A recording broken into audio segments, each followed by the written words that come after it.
This is the Gainin Fast on Memphis podcast with Aaron Shriver. Aaron is a huge fan of country music star Eric Church and is a member of his fan base, the Church Choir. Aaron has attended and continues to attend as many shows as possible, and along the way, he meets some incredible people. Each week, he'll introduce you to a fellow choir member, and together, they will share their awesome stories and life adventures. It's time to meet one of them right now. Ladies and gentlemen, here's your host and choir director for the Gainin Fast on Memphis podcast, Aaron Shriver.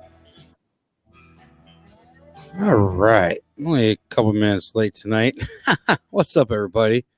Hope we're working. I had a little bit of technical difficulty at first. I don't know why, but it wouldn't let me log in right away and start the show live. Let me make sure we look good online and make sure we're up and running. So how's everybody doing tonight? Let's see. I got a good show. I promise you guys. We're going to jump right into this. I get this running and make sure we're good to go. If you're in the chat and I can see in the chat, let me know.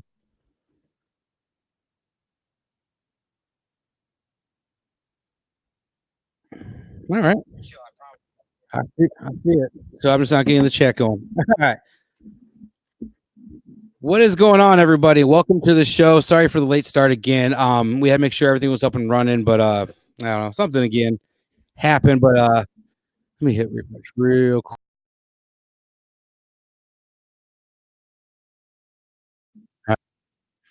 All right, one of these days, I hope these people or the site gets everything together, because it's real frustrating sometimes when you pay for a site and you get all this fun stuff every week.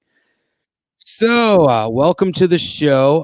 This is episode 11, I believe, and we have a really good guest tonight. So back in the day, radio was really hard. It was really hard for new artists, I think, to get played as it is now. You hear more new music on the radio now than you ever before. Oh, cool. Chat's working. Hey, buddy. And it was really cool to see the couple DJs out of the Omaha area they're pretty big church fans. And it was always fun because, like, back when I think it was probably when online radio was really starting. So I was living in Mississippi, but I would still listen to Cat out of Omaha. And because you would hear the Eric Church songs or the singles and the stuff you wouldn't hear from a Memphis station or somewhere else. So it was really cool to see the way it grew in Omaha. And it was all because I want to say these two DJs, because they really brought the passion of his music out and kind of drove it into people. And they were the driving force, I think, of early on radio play and for different DJs and stuff to really see and hear what Eric was all about. So let's go ahead and I'm just going to go ahead and bring them on. You guys ready? Let's see. I don't even know if any of my stuff works. I gotta have my music now.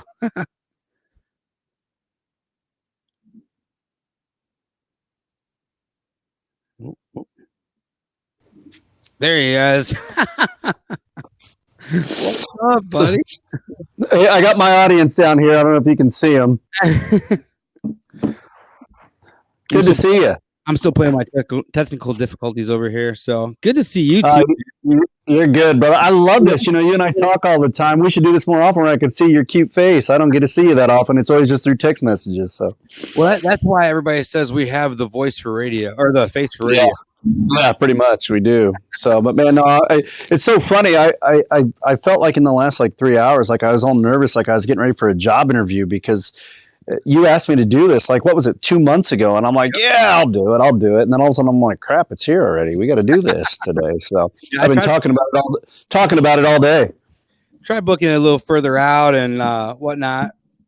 So you're more organized than I am, so that's good. I showed you my music room. I'm not too organized myself, so have to be. I'm an organized person. I am, but well, man, let's see, man. We got so much history that we got covered tonight, and see different. We do. We're gonna have a fun show. We are.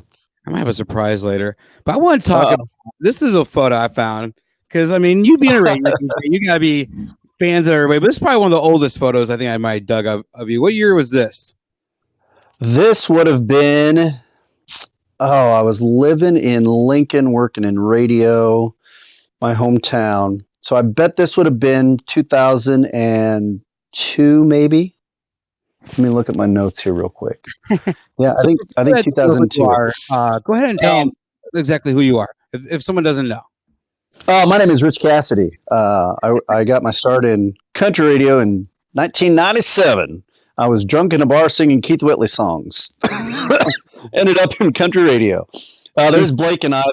That was after the first show he came through. Austin went to number one. I think the week that his show actually, we had booked him months out, and I think Austin went to number one that week, and then his show was on that Friday, so we had a lot of fun. Had an after party that night, and we woke up the neighbors at 7 a.m. It was pretty fun. But that was fun.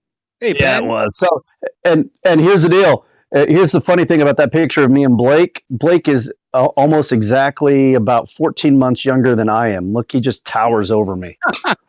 That's probably shortly. I think I met Blake probably a little bit after Austin was number one. No, it was in a Walmart. He was signing autographs one time. I was with my ex-girlfriend. Still got the album on the wall somewhere, but I know you want to talk about other fun stuff, but I'll find it. You know, we were talking off the air about how I got all this stuff I got to find, you know, and I'm terrible at organization. But my interview with Blake was the very first time I ever did a thing called This Is Your Life. And so what I did the week leading up to him coming in the studio, I called Ada, Oklahoma, and I called everybody that knew him. And I had his shop teacher on the air with us. Oh, man. Mr. Truitt. And Mr. Truitt was the funniest man. He goes, that old boy, he was going to sing. That's all he was good at. That's all he's going to do. So we had Truitt. We had the owner of the hardware store and a bunch of people. So it was a lot of fun for Blake. Oh, there's Ronnie Millsap. Yeah. I met Ronnie right when I got transferred and moved up to Omaha in 2004. And I told him the story about when I was 5 years old. My parents took me on a vacation to Nashville, and we were driving through Hendersonville, and my mom yelled, Richie, look out, there's Ronnie Millsap. And no kidding, he was out there getting his mail in his pajamas. And I told him that story. He asked me, he goes, did I have clean pajamas on? I said, yeah, Ronnie, you had clean pajamas on. Yeah, he's definitely one of my favorites for sure. I love me some Ronnie Millsap. Yeah. Garth, Trisha, my wife, my beautiful wife, that would have been, that was the Lincoln stops, I think, in Lincoln. So that would have been, he was in Omaha before he was Lincoln. So that's would have been about 2 years ago, I think. Nice. So where are you originally from? I'm from Lincoln, Nebraska. Are you from Lincoln? I'm from, yeah, born and raised. Yeah. I got a degree in college administration, but I always wanted to be a country singer or songwriter. So I taught myself guitar when I was 5 years old. By the time I was 10, so let's see, 8, Randy Travis's Storms of Life album came out, and I taught myself every song off that record. Nice. And so I wanted to be Randy Travis, and my parents told me go to college. And after that, I could do anything I wanted to do and do whatever I wanted to do. In my senior year of college, I was singing Keith Whitley drunk in a karaoke bar, and I met people in radio, and I stayed in radio. That almost happened to me. I'm not even going to lie. That story, well, not drunk in a karaoke bar. You can ask my dad. My dad would probably kick me. Probably the one story my dad will tell you, and he'll kick me in the ass for. We were drunk at Coyote Ugly in Memphis, and Kicks 106 or whatever was there. And pretty much offered me a job on Eric's bus one night, and I just kind of pissed it away. Oh, really? Yeah. Hey, listen, you know, radio is a hard business to get into. It really is. It was hard even then in '97. You got to work a lot of hours for no money. Mm-hmm. I mean, you really have to want to do it, and I really did. They gave me real quick my resume. So that night I met them in a bar, and I said, I need an internship. I said, what time do you guys open tomorrow? And they said, be there at 7 o'clock in the morning. I said, okay, great. Well, they ended up buying us penny pictures all night, me and my buddy Giroy. And we closed the bar down at 2 o'clock in the morning. I was there at 7. Everybody that then hired me for an internship showed up about 9:30. I sat outside for 2.5 hours. My internship was supposed to last 6 weeks. After 2 weeks, they hired me part-time because I had learned everything I wanted to learn, and I wanted to do more stuff. So I just started there, man. Started doing overnights, started answering the phones, and one thing led to another. My buddy that actually does the intro and the outro for me, he pretty much he grinds. He's the engineer. He's the afternoon guy, and he's been in radio for years and bouncing around. But you have the passion and the love for radio. You do. And I fresh out of college, I took a year out out of high school, took a year off, and I went to Illinois Center for Broadcasting. I was DJing for probably like 2 years. And I started with US 99 in Chicago, worked a little bit for them, and then I did some 6, and I went out to Rockford for a while. And I got a job doing pool construction or being a pool boy, pretty much cleaning pools. That would pay more money than I was making at radio. And for sure. Like when I was working in Chicago, they weren't refunding my parking. So it's either I would take public transportation when I did overnights, which would suck, or I'd have to pay my own parking, which was like $20. I'd pay more. By the time I drove there, parked, and everything else, I'd make like $4 an hour. I'm like, no. I think that's some of Eric and the guys' stories too. They used to have a bigger bar tab than what they were getting paid at some of these shows. Their bar tab would cancel out their pay. Mm-hmm. So before pretty much. But the church side of you, there is one picture that you posted a couple years back. I would love for you to talk about for a minute. Okay. Oh yeah. So one of my favorites. This is 2014. I was doing some marketing stuff for a little arena we have here in town. Not a big one. This is a smaller one. It seats about 4,500 people or so. And we booked Haggard to come in. And he had been sick, but they said, no, he'll come and play. And so all day I'd been bugging him saying, can I meet Merle? Can I meet Merle? Can I meet Merle? Literally right behind him is the door, like the sidewalk, one of the sidewalks up. Mm-hmm. They pulled his tour bus all the way up to the door just so he could literally walk out the bus into the venue. And then he would walk in that door behind him and go downstairs and go to the stage. Well, anyway, they said, nope, probably not going to meet him. They said, if you want to stand close to him, stand right here by the stage before he walks on, but stay out of the way. So I stood down there and just kind of watched him walk on stage. We hired him for 90 minutes. The guy played, gosh dang it, longer than that. Like he played like 2 hours and 10 minutes or something like that. So something crazy. Like he went over, he was having a blast. I mean, he was pulling out stuff, but we hadn't heard him for years. And so it's all said and done, and I hurry up and I run backstage, and I see his bus driver again. And I said, is there any way that I could meet Merle? And he says, I'm not telling you that you can. All I'm saying is go back up to that back door and stand there and wait about 5 to 10 minutes. So I went up there, and I stood there, and I handed my phone to a buddy of mine, and I said, just start taking pictures if you see that door open. And he walks out, takes his hat off. And he says, what's your name, son? And I said, sir, my name is Richie. I said, it's a pleasure to meet you. And he said, well, Richie, nice to meet you. Thank you for having me in. And so then he went to the bus, and I happened to have my guitar. I brought my guitar and a few other things with me, an 8-track for my mother-in-law. And I saw the bus driver, and I said, hey, is there any way you think maybe Merle would sign this? And he says, yeah, give it to me. He walks right on the bus, walks right back off, and hands it all to me. So it's pretty cool. Yeah. It's pretty neat. Well, Merle and Johnny are probably two of the ones I wish I would have loved to see live. So, I saw Merle. I'm not gonna lie, I saw Merle live. Johnny's one of the ones I wish I would have saw live. But I saw Johnny live on that trip to Nashville when I was 5 years old. He drove by my parents and I as we were driving out to their museum in Hendersonville. Crazy enough. That is awesome. Yeah, I'm literally like a Forrest Gump. I'll be the closest thing to Forrest Gump you've ever met in your life. Weird like that. I took my dad to see Merle and Chris Christopherson together, and that was really cool. Oh, heck yeah. That was fun. Heck yeah.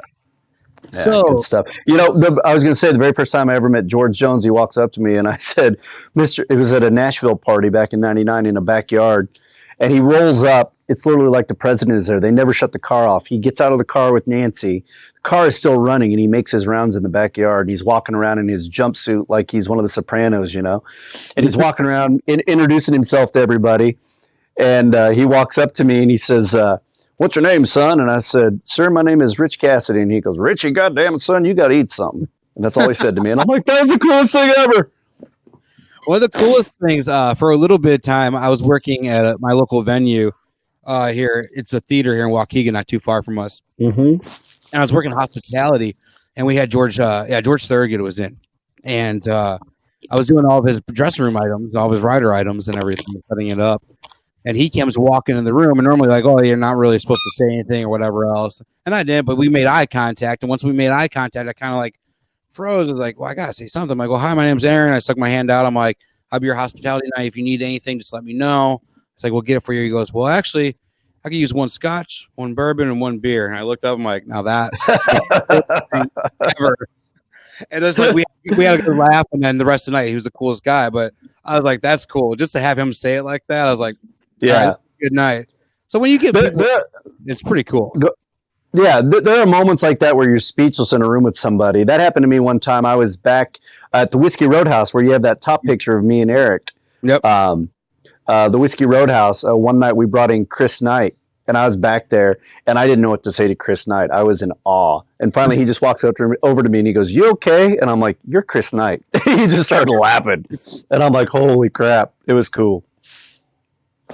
Let's see. So, tell me how your journey with church started. So you were working in radio. So did you hear of his music more as a fan or as someone in the industry first? Industry. So I'll never forget. I was on. I was doing middays on the Cat, which is KXKT, by that time, and it was February of 2006. And our program director at the time, I was doing middays, and I was on a music run or something where I wasn't on the mic, and he just walked in, and he said, "Hey, have you heard of this new guy, Eric Church?" And I said, "Yeah, I've heard about him." I said, "I don't know much about him." I said, I'd like to hear more of his stuff. Well, then he handed me an advanced copy of Sinners Like Me. And the album came out in July of 2006, and this was February, and he says, "Well, he's coming in today at noon, and we want to get some people down in the conference room if you have some time." So it was me. God, I think there were 9 of us, I think, down in the conference room, and it was Eric. And I was just telling you off the air, I have a picture somewhere. It was on my MySpace account, and I don't know where it's at. But he came and just played like 2 songs, I think, off the record. And then he played a couple off the record. Then he played the CD, and it was right then and there.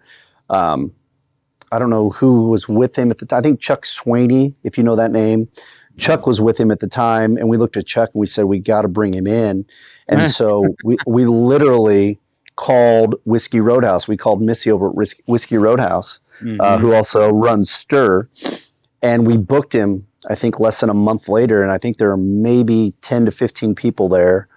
And then he made the rounds again. I mean, it was months later. We brought him back again, and then it was like 100, and it just kind of grew from there. And then it was. I mean, we just started playing some of the tracks, because we'd have different specialty shows, or we'd talk about it. That was the infancy of internet, where we were trying to get people to go to the websites and stuff. I mean, web was around, but we would put clips on there of songs, and we'd say, "Hey, you got to check out this song," and because it was so different. I mean, people hadn't heard that type of songwriting in so long. Lightning just blew me away. The first time I heard Lightning, I just. That's how you guys froze. Yeah. I mean, that just really, that song right there. I mean, but then, Sinners Like Me, I mean, the whole first record. And it's so funny, and Eric has told that story before about how, the whole CD was pressed, and before it came out, at the last minute, somebody said, "Hey, did anybody contact Jack Daniels and see if we can use Jack Daniels in the cover art?"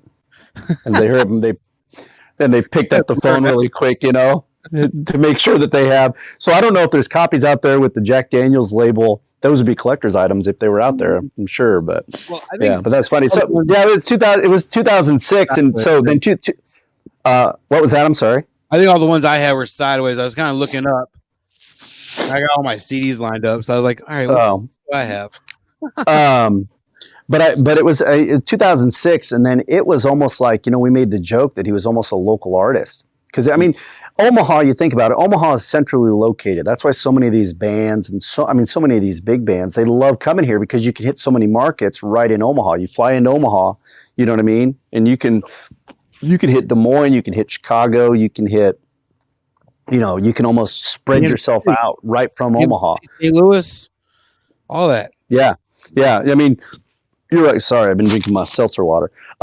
So you're on my LaCroix. I'm running low. No more coffee for me tonight. I've had too much. Sure it ain't your White Claw? No, it's not my White Claw. It's my LaCroix, my LaCroix, my Costco special. That's a free plug. But yeah, so I mean, we Craig and I laughed about it at the time. It was just like, it was a hot pocket for him, man. I mean, we'd bring him and he'd come in and we'd do these Thursday night free shows, and it always seemed like, there was another tour, and then he was getting on this tour. Of course, the Me and Myself tour was the first night, was right here in Omaha and Council Bluffs at the Whiskey Roadhouse. Some memorable nights for sure. I was going through some of your pictures today. I found a picture of, I think it was you were at a Walmart and Rascal Flatts was at a table signing autographs. I was going to pull that. Yeah, that was from '99. Yeah, that was from their debut. They came out, and funny story about that is we booked them as the opener to open for Jerry Kilgore, and I don't expect you to know that name. I know, but that. we had made Jerry Kilgore a star in Lincoln, Nebraska, so he was the headliner. By the time the show came around, guess what? Praying for Daylights, Rascal Flatts was like the #1 song in the country. 5,000 people showed up for this free show. Rascal Flatts, as soon as they were done, like it cleared out. Jerry played almost an empty arena. We felt so bad. Oh, gee. Oh, this picture is great. This was all Craig's idea. So this was right when Two Pink Lines was released to radio. Mm-hmm. And Eric was playing over at the Mid-America Center in Council Bluffs, the big arena, and he says, I got this great idea. And I can't remember exactly what the plaque says because we gave it to him, but it's a picture of a pregnancy test with the cat logo with the cat logo on it. And it says, we are positive that Two Pink Lines is going to be the first big hit of Eric Church's career, or something like that. And he just kind of looked at it and laughed, It was a big hit, but I don't know if it was. Oh, it was a big hit for everything. I mean, everything from Church was always a big hit for us. Like everything was, people just loved it all. The bottom one is from the Surf Ballroom.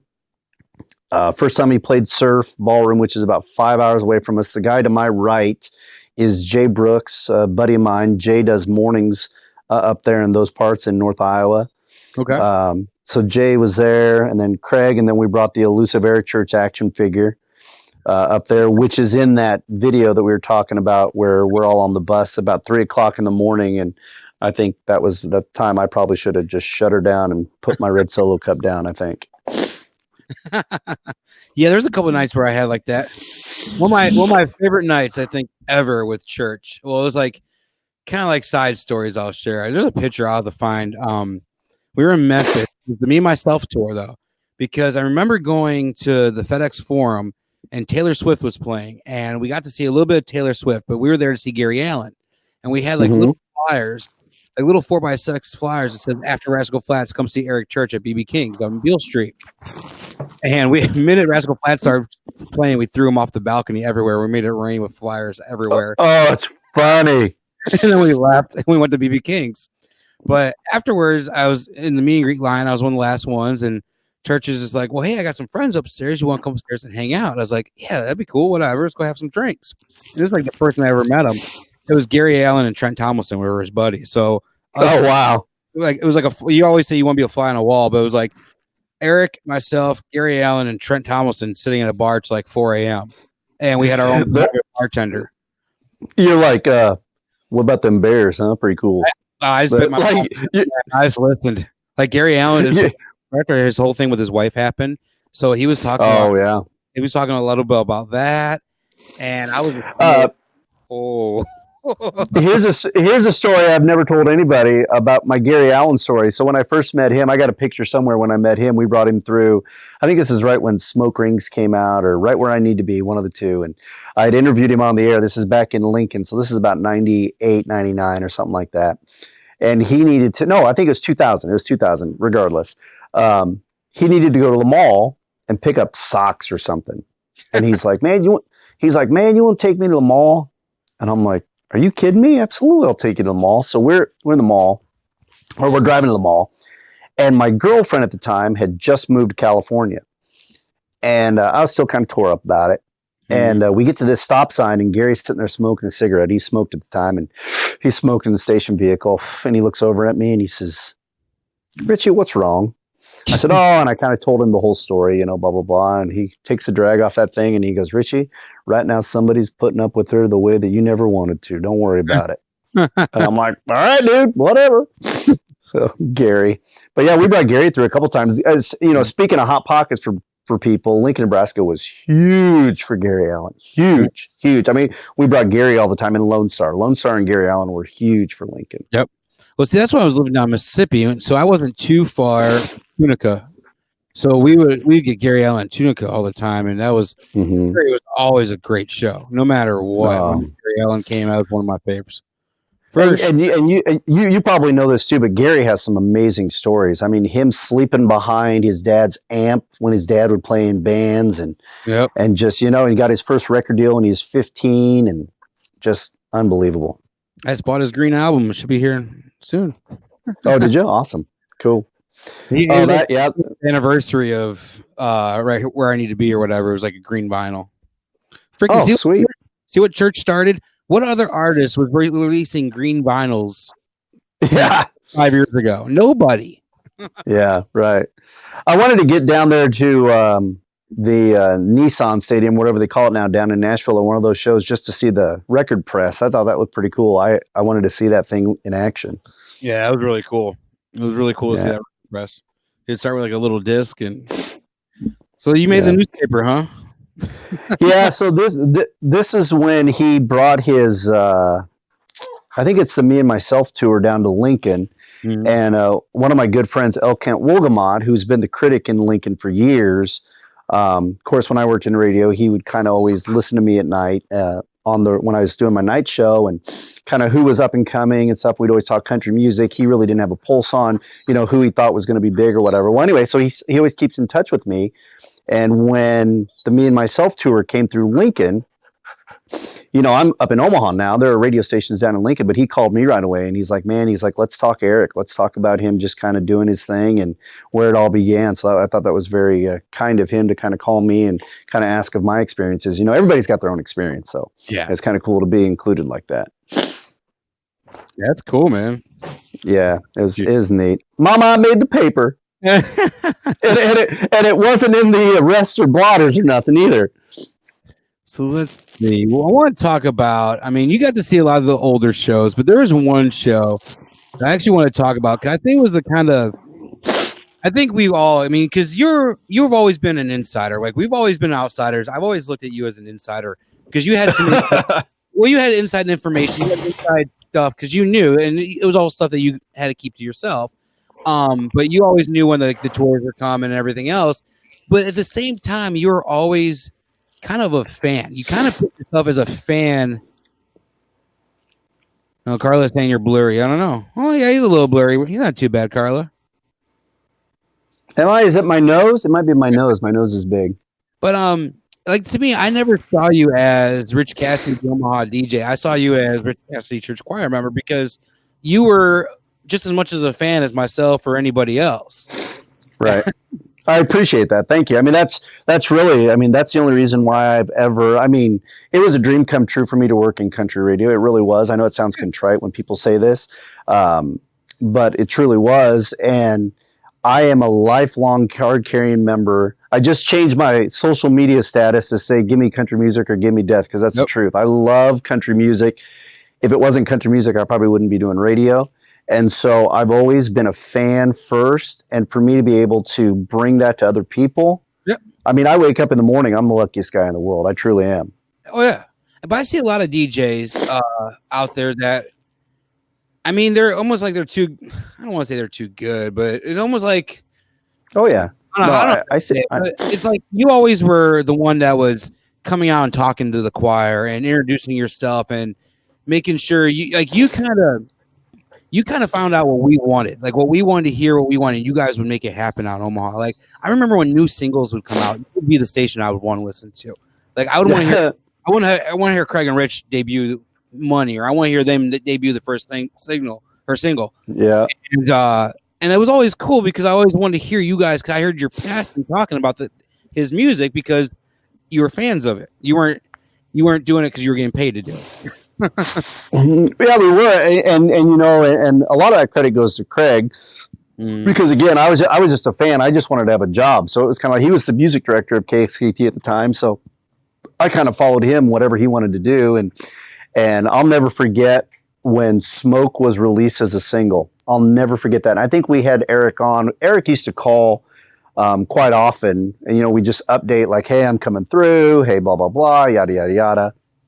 And I'll never forget when they said Smoke was going to be a single, and I remember Eric looking at me. I remember Craig looking at me, going, "This is the test right here. I mean, either it's gonna, it's gonna be either people are going to grab a hold, or they're going to go, 'What is that?'" And it just took off. It was unbelievable.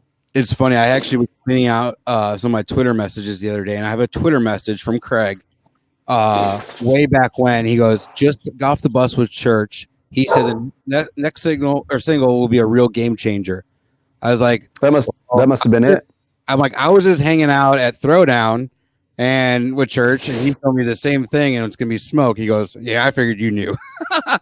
Yeah. So we were talking because we knew what the next single was going to be coming up, but he even said he was going to be a real game changer. When I heard he was going to do Smoke, I was like, he's either going to shoot himself in the foot, or he's just going to go where he wants to be going. So it just really depends. Yeah. I don't know. Yeah, and what's so funny is too, and I don't know, I'm getting a slap back here. I don't know if it's on my end. It's funny too is, so as you say that about us in Omaha, we were just doing it because we love the music and we love the guy. How many of you guys that we all met through just email? I mean, people would send me handwritten letters and about him, which was just crazy. And people then were going, this is before Caught in the Act was ever an idea on his end and all that stuff. People would go and record portions of the shows and then send it to me on CD of him performing songs. It was just the weirdest thing. It was really cool to be part. I mean, to feel like you were part of something. You know what I mean? And for us, it was just because we love the music. For me, anyway. I can only speak for me. But. So going back to why I started, but you've been following church since day one. I would say same thing with a lot of us. Was there a moment? I would out there looking in. There's always a moment. There's a show that just will blow you away. And you're like, this was it. It was like the turning point where you knew he went from the old DC to chief, pretty much. And I think, I don't know. I was thinking maybe this was kind of one of your moments. Well, yeah, that was, so this was night number one of the Drink in My Hand of it. Actually the same night I met you. Now, I should tell you the bottom photo, I realized after I'd sent that to you, that's actually from Hodag in Wisconsin. Yeah. The bottom picture that I took, I think it's something crazy, like 75,000 people like spread out throughout the farm that night. But this one is at Stir Concert Cove here in Council Bluffs, Omaha. Mm-hmm. This is night number one of the Drink in My Hand video.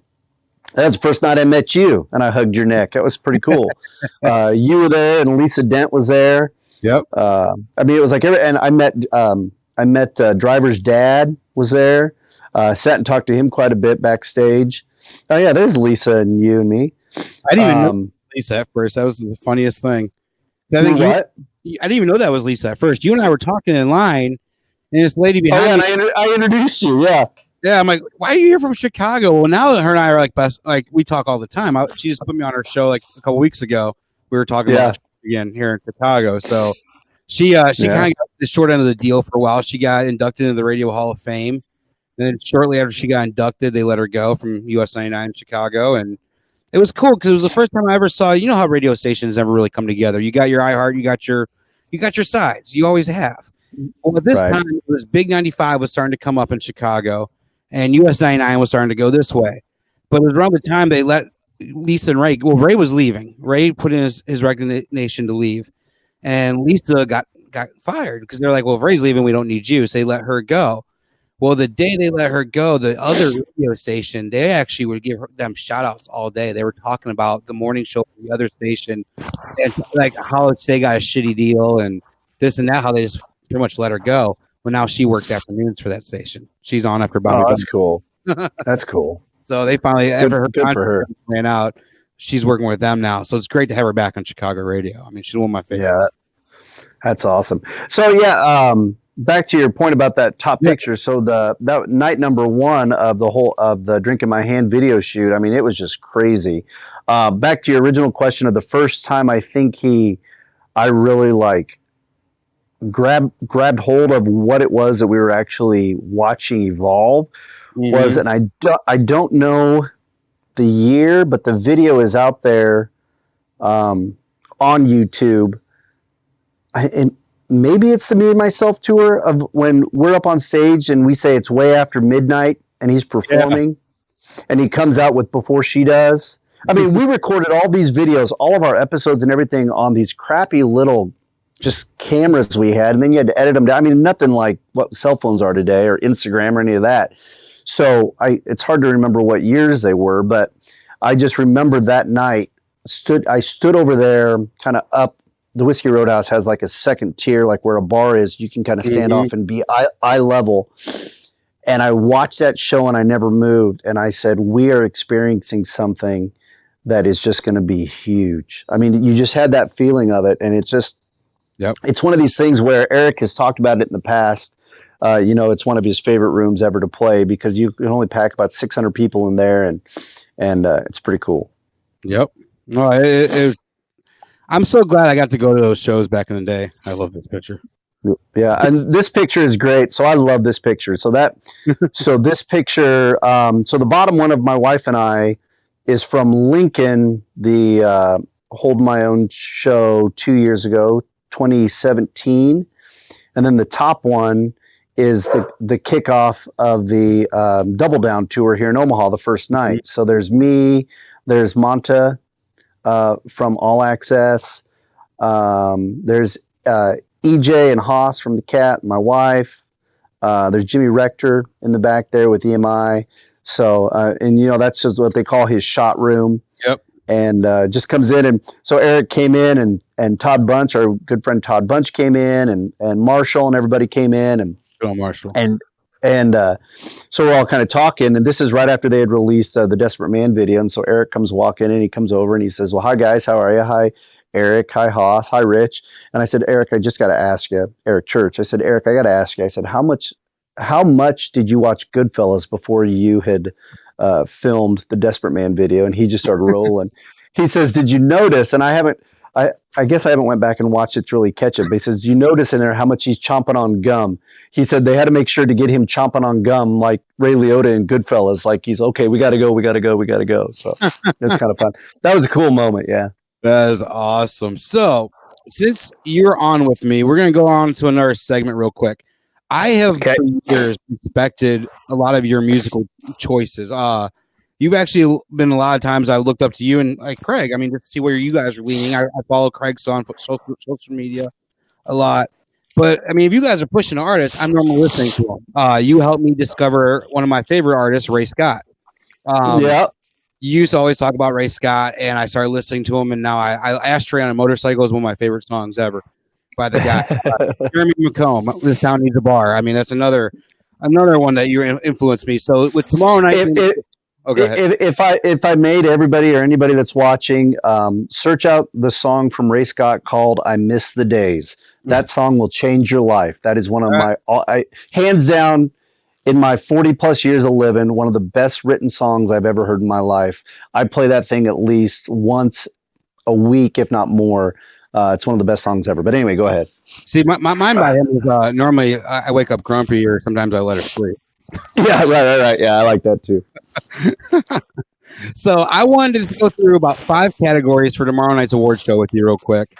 All right. And just kind of go through the process. I mean, of what it takes to vote on them. Kind of talk about who we think might win on a couple of these. Okay. And let's throw up this one first. I want to go with New Artist of the Year. A little bit. Okay. And first of all, people should know. People say, well, how can Cody Johnson be a new artist? You know, the guy sold out the Houston Rodeo, 75,000 tickets or whatever it was. It's just in the sense of the CMA award voting and balloting, like the first time you were in the mix to be up for these awards. I mean, so that's why he would be considered a new artist. So it used to be called the Horizon Award back in the day, back when I was a kid. I remember that. Does he take it home, do you think? You know what? I like Ashley to win it. I like Ashley to win it. I like Ashley to win it. I think Cody's got a pretty good shot. My dark horse, who I think would be pretty cool to see win it would be Morgan Wallen. Yeah. He's a nice dude, and he's a throwback to 90s country, which everybody knows I have an affection for. Yeah, I feel like Midland too. I mean, it's gonna be a tough category, Yeah. but I really feel like this year it's gonna be a lot of the women. I mean, but they're all great. Well, that's it. We'll get to that when we get to the final category, because I did some notes before this. But yeah, I mean, that's interesting that you say that. Yeah, Ashley's on fire right now. I mean, she is, and she's amazing. She's got the backing of the choir. Yep. She puts on one hell of a show. She's the sweetest girl in the room. She came and played a small show for a bunch of us over here at iHeart Omaha for the Cat, and I just love her. So anybody could get it, but yeah, I wish I had hair like Morgan Wallen, I guess is what I'm trying to say. All right, what's this one? Music video of the year. I had to do this one because church is in it, and I mean I gotta go with some of it just because it's church. Yeah, I do too. I just think it's a great video. I just love the whole vibe of it. I love videos. I'm a kid of the MTV generation, and I just think it was a great video. I think it was awesome, and I love Shawshank Redemption too. So, well, I don't know if I should say something yet. Okay. But I have something really big I'm working on. For a lot of you guys that follow me on social media or whatever, I do paranormal stuff. Right. Where Eric filmed this music video is a very, very high paranormal attraction. Oh, right on. I might be hosting an event there next year featuring another band and some stuff. But I'm not going to go there. Oh, that's awesome. I'm not going to go into too many details, but I might be doing something at Ohio State. Look at you. That's awesome. I'm working on something. Yeah, I say some of it, and some of it's such a great record too. It's just awesome. Yeah. I love it. Yeah, this the music video for it. I mean, God's Country, I like it, but I'm a fan of the songwriter, and I love hearing Devin Dawson sing God's Country, but that's just me. Mm-hmm. But yeah, let's move on to which one's this one? So this one, how is Dan and Shay still up for Song of the Year? Did it really come out that late? It came out within the time frame. Yeah. Really? Mm-hmm. So this is for Song of the Year. Once again, I know I want to say it's the Year of the Woman, but I don't think it's the Year of the Woman for Song of the Year or Video of the Year. I think it's I think it's Beautiful Crazy, hands down. I think that's I think that's going to get it. I just think not only, I mean, and I like, I'm a fan of all those songs. I have favorites out of all those songs, but Beautiful Crazy, you ask anybody, they know that song, and it's been Luke Combs' year. It just really has. Dude's taking off. Now, does he get it over Tequila though? I mean, Tequila was huge. Bobby Bones blew that song up. Yeah, I don't know. I follow Dan and Shay on Twitter, and it's still to this day amazes me. I will go into work and see EJ or Haas, and I'll say, have you seen this video of them performing this song in Australia? And they go, oh yeah, I know. They don't even sing at all. I mean, there are 50, 60,000 screaming females singing every word back to them. That song. I mean, it's great. I mean, it's a hooky song, man. It is. That's what works. It's a hit. Me, I mean, I couldn't stand it at first, and I started singing it. So yeah, right. You started singing it. Album of the year, I dude. I mean, I know I'm biased with church, but I've forced myself to listen through 3 of the 5. I haven't listened to Girl all the way through, and I haven't listened to Dan and Shay all the way through. But okay. Thomas Rhett's really good. Carrie Underwood's was good. But for artistry, I think, and for wide range, I mean, church just brings you in. It feels good. I like Church, Desperate Man as well. That's the one that I lean towards. But I think Thomas Rhett, I think that's probably the best album he's ever put out. Thomas, I think Thomas could come in and take it. Thomas is, I mean, that's a great record. I think this is Eric's category. I mean, I think video maybe, but if he gets any awards, it could be album. I think. I think so, and I think he should. I mean, that's who. Without telling you who I vote for, I would say that I'm a fan of. I would put Eric first. Yeah. So this is the last one. This is the big one. I know you're a voter for the CMA, so you can't really go into too much detail, but I want you to tell kind of what goes into the voting process of voting for the CMA awards. Well, I'll just tell you what I know and what I know of it. Listen, I'm a country music loving kid who has 2 brain cells and fight constantly. You have to think of all the CMA members that vote. They're all across the country, north, south, east, west. Whether they work in the record business, they're fellow artists. It's not fan based. It's not fan voted. You have to be a member of the board. So when they vote on these, so they're looking at all these different criteria that all of these people are judged on. And before you give, because like you said, you're going to, if you want to give who you think is going to win, I did some notes. Do you want to hear my notes real quick? What I told you about this category. So I was doing some guessing because we've watched it on a lot of the groups for the last couple of weeks. People going back and forth of who, of course, they want to win and who they think will win. Yep. So I went back all the way to 1990 tonight of who has won Entertainer of the Year. Okay. All right. In 28 years, because tomorrow night will be the 29th year. In 28 years, only 1, 2, 3, 4 women have won it. Whoa. And out of 4 women, Taylor Swift was 2 of those. Yep. Who's the RT Reba? No. Oh, well, this just goes back to 1990. Okay. So Taylor won it in 2011 and 2009. Mm-hmm. And then you have to go all the way back to the Dixie Chicks winning it in 2000, and then in 1999, the year that I was at the CMA Awards, Shania Twain won it. Yeah. I'll never forget. She opened the show. She rode a motorcycle down the aisle. I thought I was going to get run over. But if you want me to real quick, let me just go down this list and I'll make it quick. I'm going to start at 1990. Okay. Huh? 1990 was George Strait. 91, 92 was Garth. 93, 94 was Vince Gill. 95 was Alan Jackson. 96 was Brooks and Dunn. 97, 98 was Garth Brooks. 99 Shania. Dixie Chicks 2000. Tim McGraw. I forgot Tim McGraw won it in 2001. Right. 2002 and 3 was Alan Jackson. Chesney won it in 04. Then Urban slid in there in 05 and won it. Wow. Then it was Chesney's run. Remember, he had a big run in 2006, 7, and 8. Chesney won it. Swift won it in 09. Paisley won it in 2010. I think that's when This Is Country Music came out that year. Yeah. Swift then won it in 2011. And then Blake Shelton in 2012. Strait in 2013. Luke Bryan won 2014, 2015. Garth won it 16 and 17, and Urban was last year.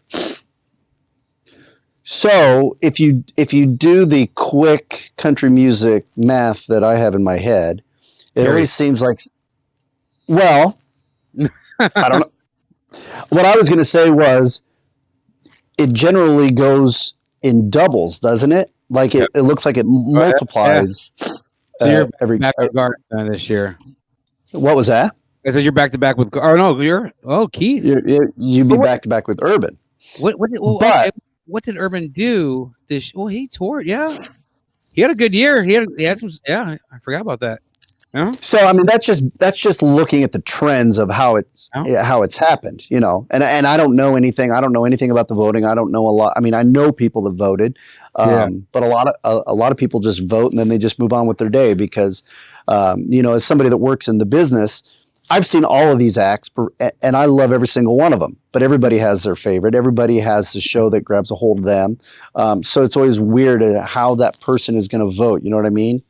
So, and you can go to any of these message boards on social media for any of these artists, and they're going to tell you till they're blue in the face why they think that artist should win that. But I mean, if you look at the numbers, I mean, it's just crazy, you know? And so then you look at Entertainer of the Year and you go, George Strait won Entertainer of the Year. You know, I love George Strait. I mean, I love the King. I know some buddies of mine who can't go to a George Strait show because they go, I love the music, but I need him to move a little bit. You know what I mean? Isn't that crazy? My only complaint was I like to move a little bit. And when I saw George Strait, church opened up and I was standing up, everybody was yelling at me to sit down. I'm like, wait, hold up. Oh, were you in town when church opened up for him here in Omaha? I was in Kansas City. Oh, so that was this show here too, where church opened up the first night for George in the same way. We were sitting in a section, and once he was done, these women in front of me all stood up, and these people behind. I mean, they literally stood up. I couldn't see George at all half the show. And these people behind me were so mad at him. And these girls are screaming, they've had a few and they're screaming, I paid for my ticket. I can do what I want, but I get it. So everybody, that was what? Yeah, that was in Omaha. Probably Kara. Yeah, right. Yeah. It was Kara and the rest of them. But so it'll be interesting to watch tomorrow night. It really will, to see. And I know that, I don't know. I know fans are either going to love the awards or something's going to be wrong with them. I know there was a woman on one of the boards the other day, had alluded to the fact that they thought, well, it's just going to be rigged. And it's just like, it's not rigged. We have to take in consideration all these people that vote and why they are voting the way that they vote, I don't know. Before we move on to the next segment, I'm probably going to go with Carrie tomorrow night. I'm just thinking I'm leaning more towards Carrie. I want to see Church win it. I really do, more than anything. I think I want it for his fans, for the choir, more than anything. I know how bad we want it, but I think Carrie tomorrow. But someone's asking about criteria, and I know you and I kind of touched on a little bit, but I mean, Eric's a badass at concerts, but he really Eric's not very vocal. I mean, radio barely gets any interviews out of him anymore. Maybe once every now and then. And you don't really hear his name a lot in like Entertainment Weekly or different TV shows of them, like him going to do like Letterman. I don't know. I don't watch late night anymore. I know Letterman's not on, but he used to do right. No, I know what you mean. You don't really hear much of him out in. I know during the show he does a lot with families and kids and everything else, and then before the show or after. But it's like when Chief's gone, Eric's hiding. I mean, and I think that bodes not only for Eric, but I think for anybody. I mean, even politicians, and not to get into politics, but I think when people are at that moment when they're voting, right, like their mind is going through, okay, where did I see person X? What was the moment like? Blah blah blah, whatever it is. So in the case like this, you're right. Like it's like how many times you can go to an unbelievable concert. Right. But then you're like, you might go to an unbelievable concert and something else, and then you might remember seeing somebody else do something else. So you're exactly right. You never know what's in the mind of these voters. And that's, again, to my point to that woman that I was talking to, like saying, there's just no way, it's not rigged. It's just, but for you saying Carrie is interesting to me because number one, they are focusing on the women of country music tomorrow night. Yep. And it's been how long now since a woman's won? It's been 10 years. And she's due. I mean, she is due. And truthfully, I work in the business, Aaron. I thought she had won it before. Yeah. No. I thought she had won it. Mm-mm. When I looked at these notes, I couldn't believe it. Yeah, that's why she's definitely due. I mean, she's just a force. I mean, she's amazing. Ever since American Idol, I remember sitting there with my wife watching American Idol. I'm like, this girl is freaking good. I'm like, she's gonna win. She has to. So, but all right, we're gonna jump. Go ahead. And real quick, what I told you this afternoon off the air when you and I were talking, the day that Eric wins, I know this from the bottom of my heart. The day Eric wins, whether it be tomorrow, next year, or 3 years down the road, he's going to sit at the top of that hill for a long time. You can go back and look at these notes of these people that look at the Chesney, when Chesney had that run for 3 years. You know what I mean? Like once Eric gets that, I think it's going to be hard to knock him off. I agree. So that's all right. Let's jump in. I do a segment called the hot seat. We're going to jump into that before we do our final segment of the night. It's going to be 60 seconds. I'm going to throw some music on. I'm going to ask you some questions. Let's see if music even works. Yeah, there it is. All right. If you're on an island and you can only take one Eric Church album with you, which one are you taking? Carolina. Nice. Finally, a non-sinners. All right. Your favorite venue where you've seen Eric Church perform? Whiskey Roadhouse. Hell yeah. All right. One song that would have been a big radio hit that he never released to radio. She Told Me to Go. Where She Told Me to Go. Yep. All right. One of your most memorable Eric Church concerts. We already talked about it, but what's pretty cool was when I was up there in Wisconsin at Hodag. That was pretty badass. That was pretty cool. I was all the way at the very, very back at the top of the hill.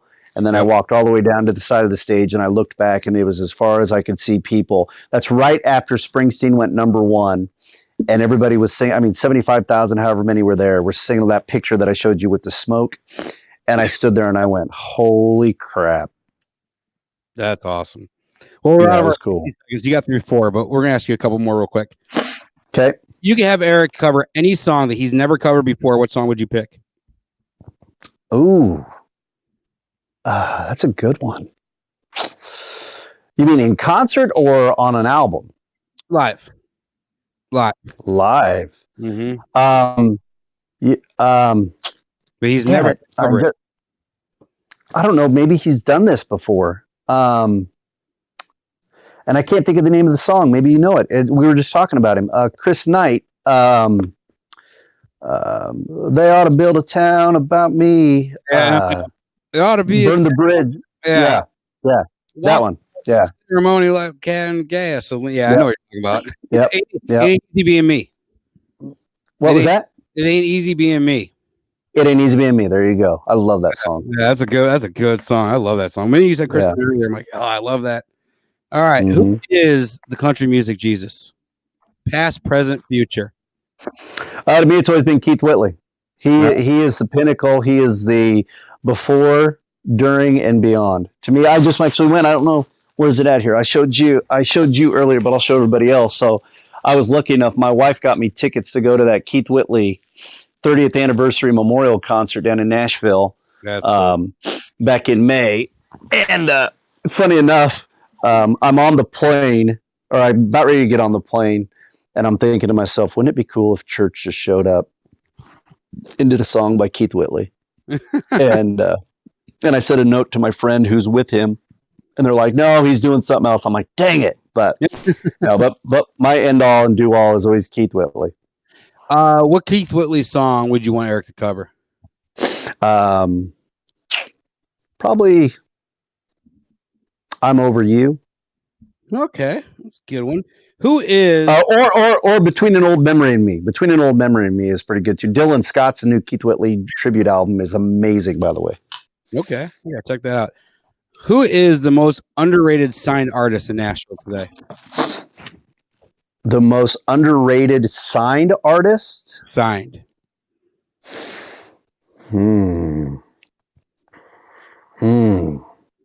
That's a good one. You know who I'm a huge fan of, who I love, is Riley Green. Nice. I know he's got a #1 record, but that guy is pure talent. I compare him to the next Luke Bryan or Brad Paisley. Like he's gonna be headlining his own arena shows. All right, we're gonna go ahead and mute your audio for a minute. I'm gonna play a video.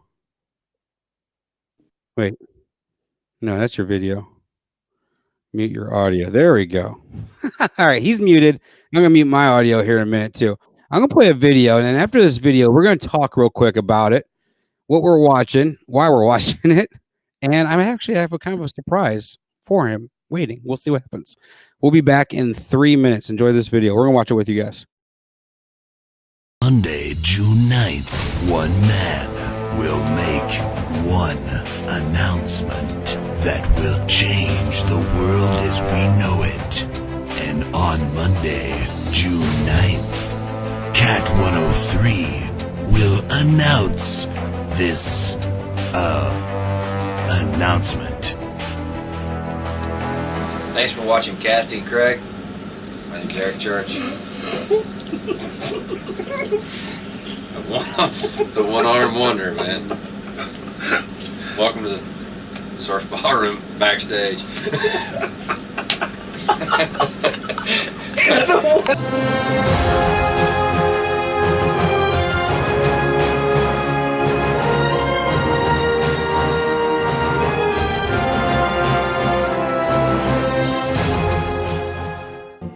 Why so bored, guys? There's nothing to do. Why don't you play Guitar Hero Driver's Ed? It's too hard. Certainly you haven't gotten tired of your Eric Church bubbles. We ran out. Well, maybe it's time to play with your new Eric Church action figure. Eric Church action figure? Eric Church! That's right, new from Craigity Dizzle. It's America's newest country hero. Introducing the Eric Church action figure. Hey, this is Eric Church. Wow, he talks! Now you can compete with the biggest forces in Music City, USA, like Capitol Record Guy. Hey, this is Eric Church. Help Eric make TV appearances to promote his new album. Welcome back to CMT's Top 20 Countdown. I'm Lance Smith with our special guest, Eric Church. Hey, this is Eric Church. Uh-oh, looks like Eric stayed on the show too long. Gang, let's welcome our next guest to the studio, Rascal Flatts. Super triple harmony power! I don't want to spend another lonely night. Ooh. Hey, Eric. Hey, this is Eric Church. Team Eric up with fellow country star Dierks Bentley. Eric, I gotta tell you, dude, it's a long trip alone, dude. But, dude, I know someone who can point you in the right direction. You need to see the greatest. Hello, Eric. You gotta know when to hold 'em, know when to fold 'em, know when to walk away.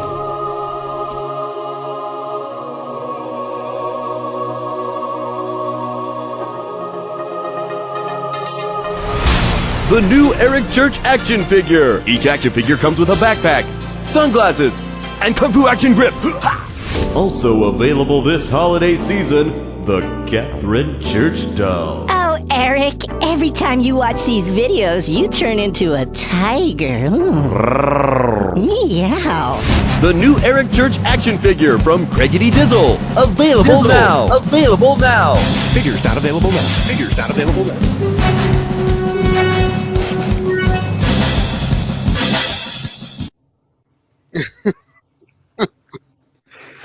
I have to tell you, so when we were coming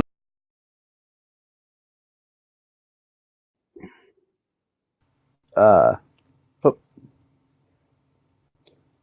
you are. I got to tell you, when we were coming up with ideas for that video, for those videos, you know, just the weirdest, just dumbest things. You know, there's one where we do driver Guitar Hero, and I had called a driver. Oh, look at that! What's up, buddy? What's up, Kurdog? Go Big Red. Miss you, love you, tell your Bring story. the boys back together for a second. Oh my God, this is like Maury Povich or something. Well, have we gotten to the action figure video yet? Because Aaron, I can tell you exactly how that happened. Let's go. Let's talk about this. Here's what happened with the action figure video. All right, so we had an idea to do a video. Okay, so Rich and I had always had an idea to do a video, and so we had gone to a toy store in a mall, South Road Mall in Omaha, and we had, I kid you not, we had purchased all of the video action figures that were going to be. We had an idea that there was going to be a video. We bought all the action figures, and then we wrote it around the action figures. What we had. So Rich and I are in this toy store, and we had bought all these action figures, and we're like, okay, you can do an impression of Dierks Bentley. You can do an impression of Kenny Rogers. So we had purchased all these. So we wrote. I did Lance Smith. Remember from CMT? Yeah, Lance Smith from CMT and Rascal Flatts.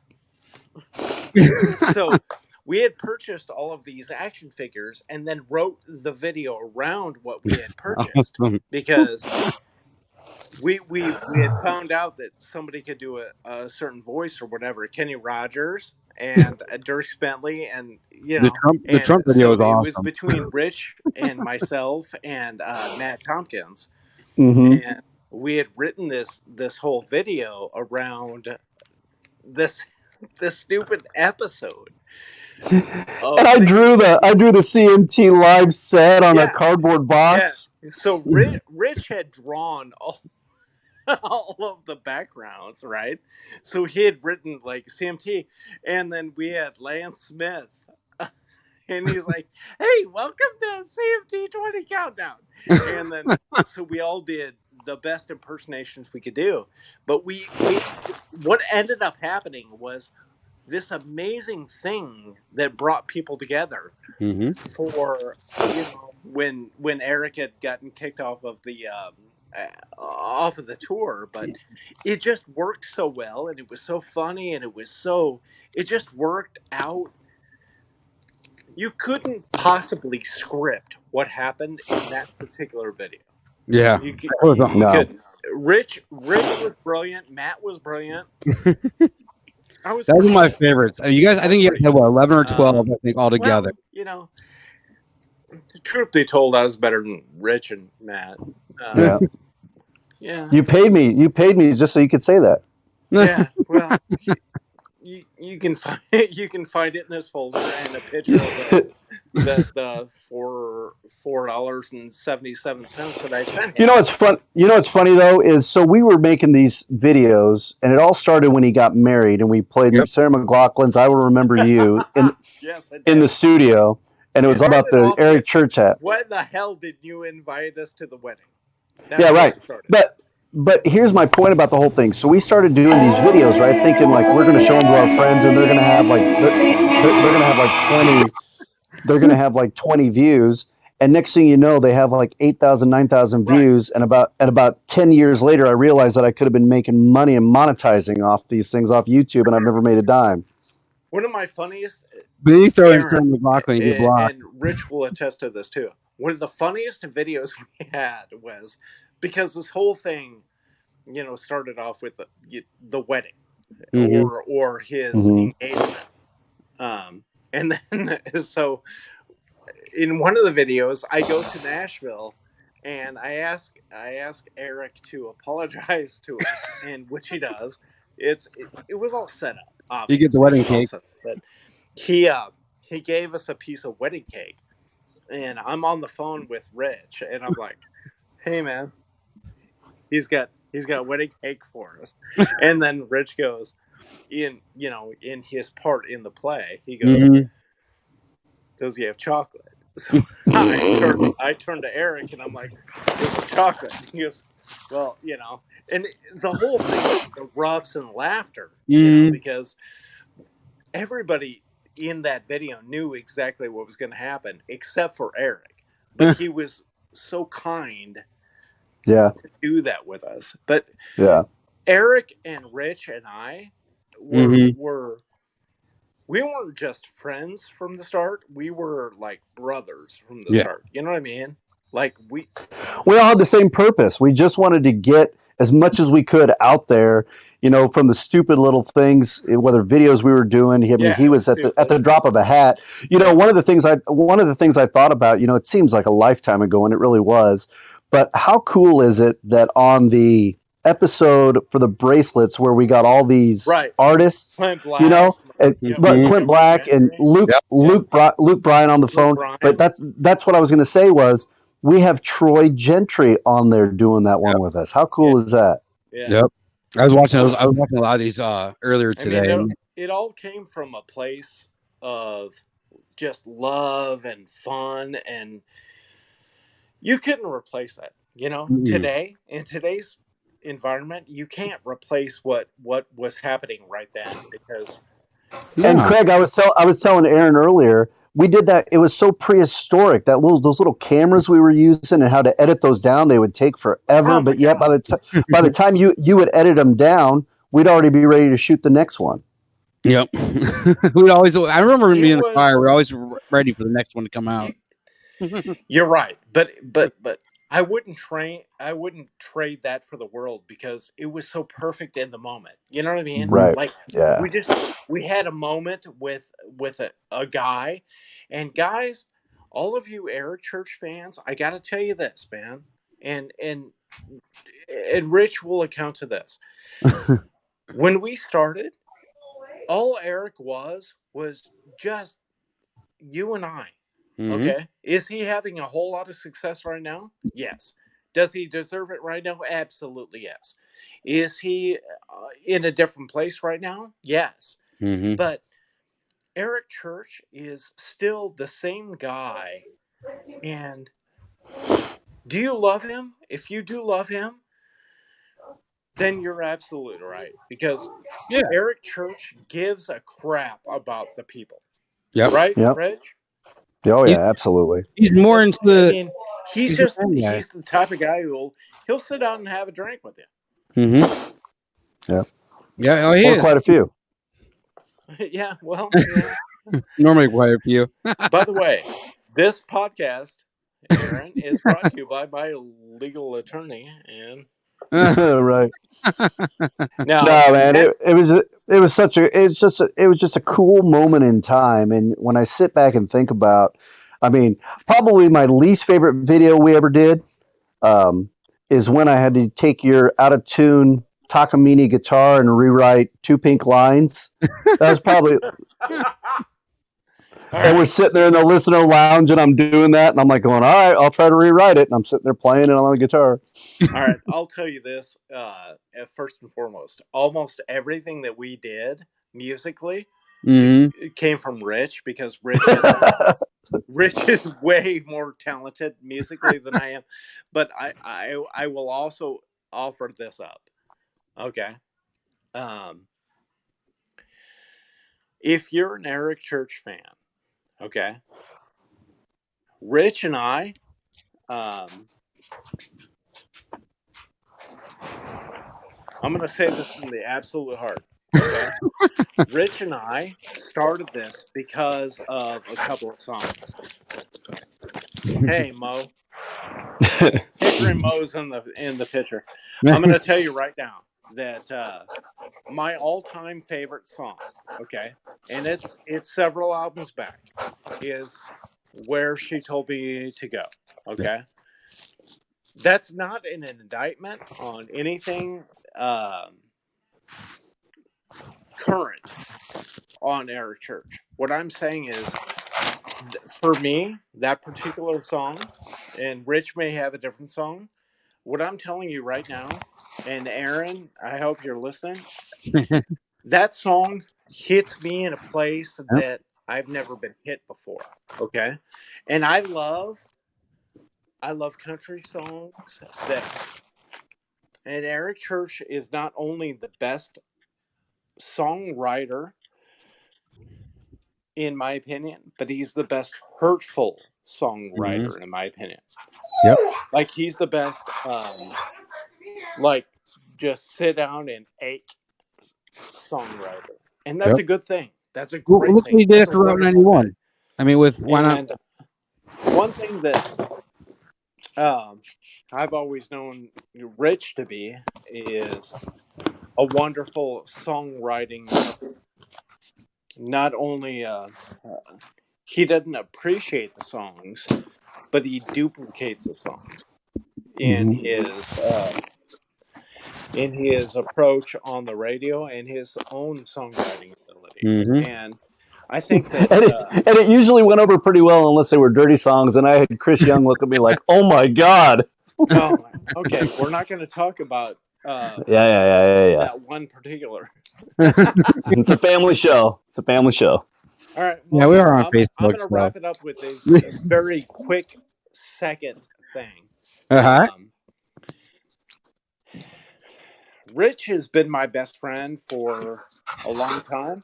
I've been in Omaha for a long time, but we both have a common denominator. And that common denominator is the fact that we both appreciate very good songwriters, and Eric Church is one of those.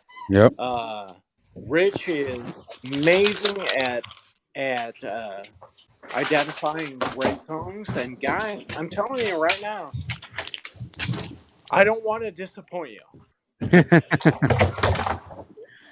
Eric Church deserves everything he gets. Yep. But he might not win.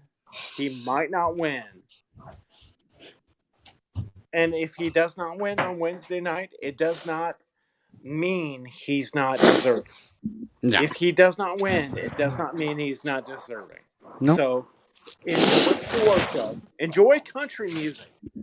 God damn it, enjoy country music.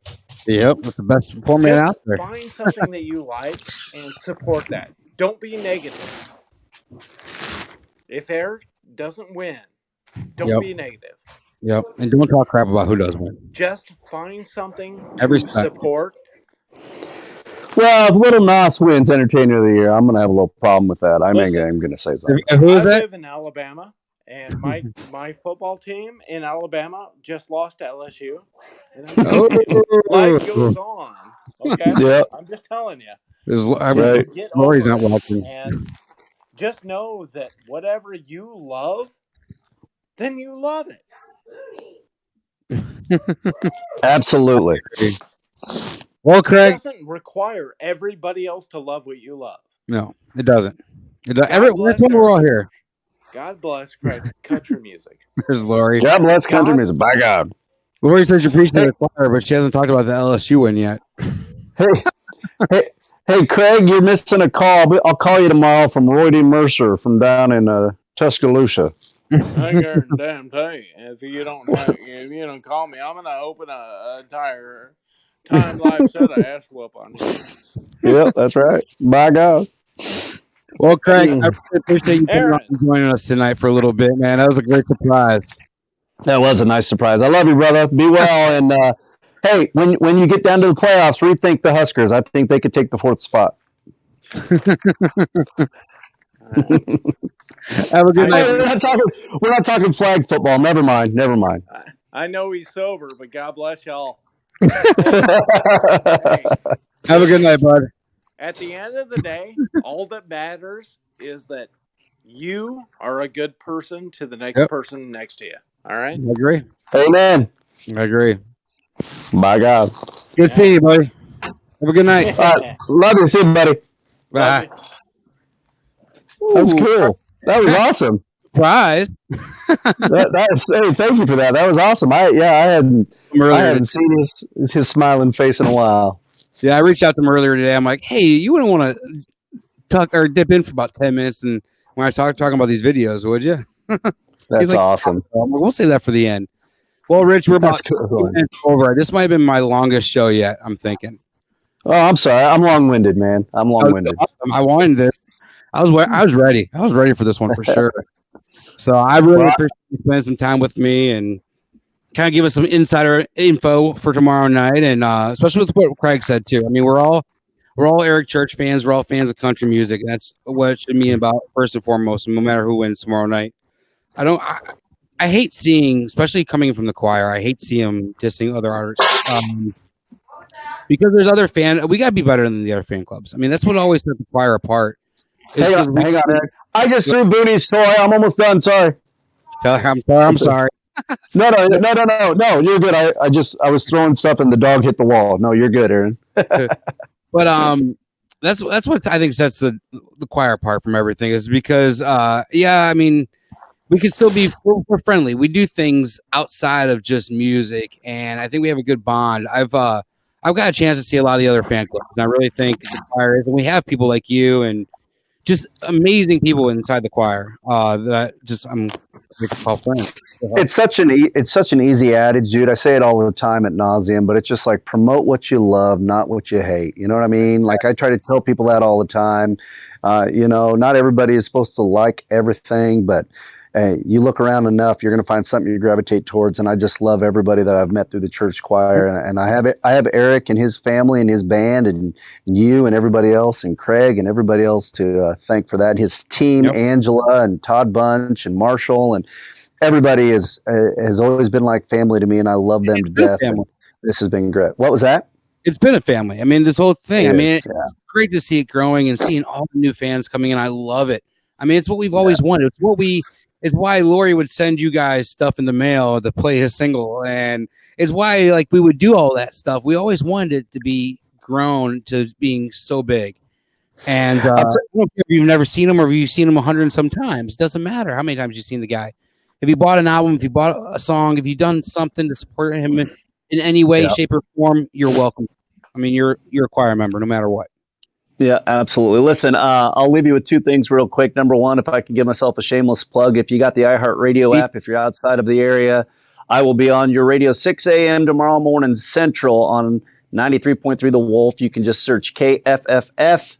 We play the 90s country, early 2000s, but we'll be talking a lot about the CMA Awards. Sorry, my nose is running. I'm trying to get over this crap. So on the iHeartRadio app, but I'll leave you with this. You reminded me of a time I said this to Eric when he was in studio one of the times. I said, Eric, I got to tell you something. This is probably Sinners, So it's between Sinners and Carolina. And it was a true story. I was sitting there next to him and we were recording one of our shows with him or interviews or whatever. And I was sitting by him and I said, Eric, I got to tell you this story. I said, I was sitting up here at the bar at Beer and Loathing one time. And there was an older gentleman and he was, I don't know how old he was, but he was older than me. He was grayer hair than me.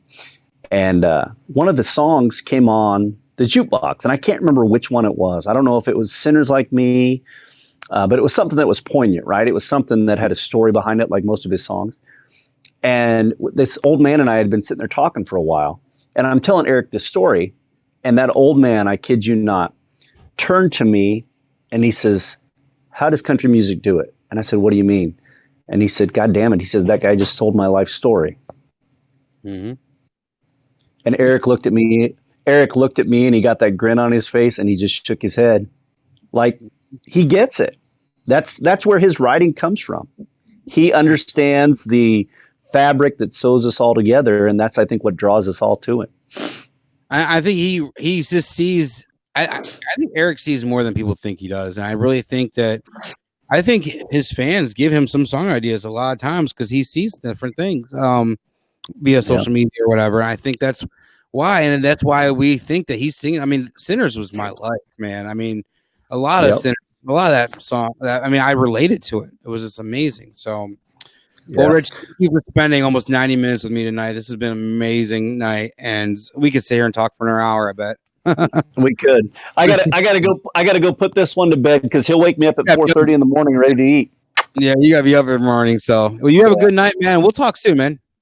All right, yeah, give me a call anytime, brother. And thank you to everybody that watched us tonight and reach out anytime. They can find me on socials. And like I said, I'll be on your radio tomorrow morning at 6 a.m. So I appreciate everybody always reaching out.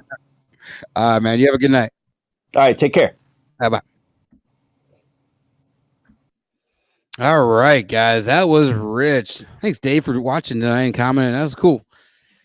I knew. Get my foot out for a minute. I knew we were going to run late tonight. I knew it was bound to happen because we have so many stories. And earlier when I reached out to Craig and he agreed to come on for a little bit and hang out, I was like, this is going to be amazing to have the boys back together and see them. I actually give a lot of my gratitude to Rich and Craig. Like I said, they played Eric when nobody was back in the day. I know Eric never was radio friendly. He never really got along with a lot of radio D. He didn't get along, but just a lot of people didn't play him because he would go and do stupid shit at times. But I just think that Rich and Craig kind of started something out there in the Omaha area that can never be duplicated. I mean, Eric had some markets that he could go to: Chicago, Memphis, Charlotte, North Carolina, just different markets he could go to. But whenever he went out there to Omaha, it was just something different. It was always something different. And it was Rich and Craig that created that out there. So from the bottom of my heart, I got to give them thanks for ever since 2006, 2007, when I first started hearing about Craig and Rich, and the passion they showed for Eric Church was just amazing. So, but thank you guys. Oh, that ain't going to work. None of this stuff ever works, right?